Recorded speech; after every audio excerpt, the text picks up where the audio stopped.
the greatest in the kingdom of heaven?"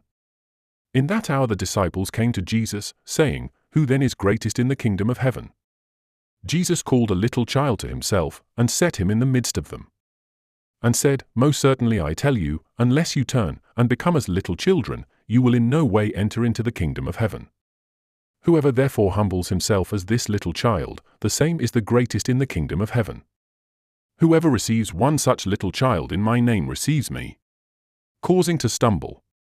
"But whoever causes one of these little ones who believe in me to stumble, it would be better for him that a huge millstone should be hung around his neck, and that he should be sunk in the depths of the sea. Woe to the world because of occasions of stumbling!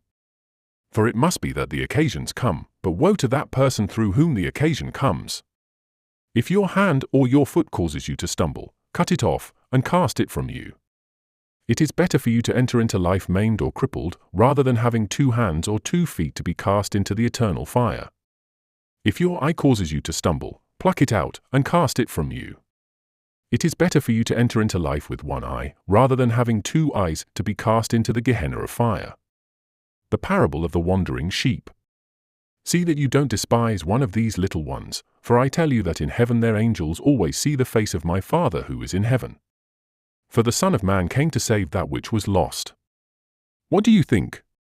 If a man has 100 sheep, and one of them goes astray, doesn't he leave the 99, go to the mountains, and seek that which has gone astray? If he finds it, most certainly I tell you, he rejoices over it more than over the 99 which have not gone astray. Even so it is not the will of your Father who is in heaven that one of these little ones should perish." Dealing with sin in the church. "If your brother sins against you, go, show him his fault between you and him alone. If he listens to you, you have gained back your brother. But if he doesn't listen, take 1 or 2 more with you, that at the mouth of 2 or 3 witnesses every word may be established. If he refuses to listen to them, tell it to the assembly. If he refuses to hear the assembly also, let him be to you as a Gentile or a tax collector. Most certainly I tell you, whatever things you bind on earth will have been bound in heaven, and whatever things you release on earth will have been released in heaven. Again, assuredly I tell you, that if 2 of you will agree on earth concerning anything that they will ask, it will be done for them by my Father who is in heaven. For where 2 or 3 are gathered together in my name, there I am in the midst of them." The parable of the unmerciful servant. Then Peter came and said to him, "Lord, how often shall my brother sin against me, and I forgive him? Until 7 times? Jesus said to him, "I don't tell you until 7 times, but until 70 times 7. Therefore the kingdom of heaven is like a certain king, who wanted to reconcile accounts with his servants. When he had begun to reconcile, one was brought to him who owed him 10,000 talents. But because he couldn't pay, his lord commanded him to be sold, with his wife, his children, and all that he had, and payment to be made. The servant therefore fell down and kneeled before him, saying, 'Lord, have patience with me, and I will repay you all.'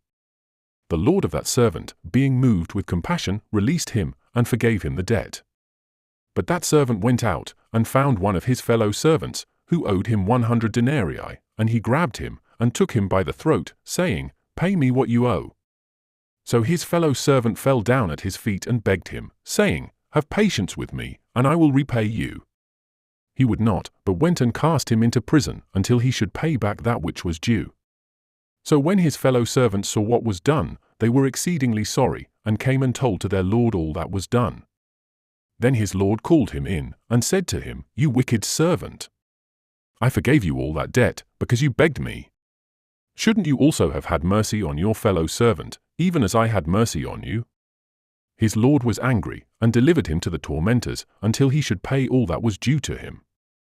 So my heavenly Father will also do to you, if you don't each forgive your brother from your hearts for his misdeeds.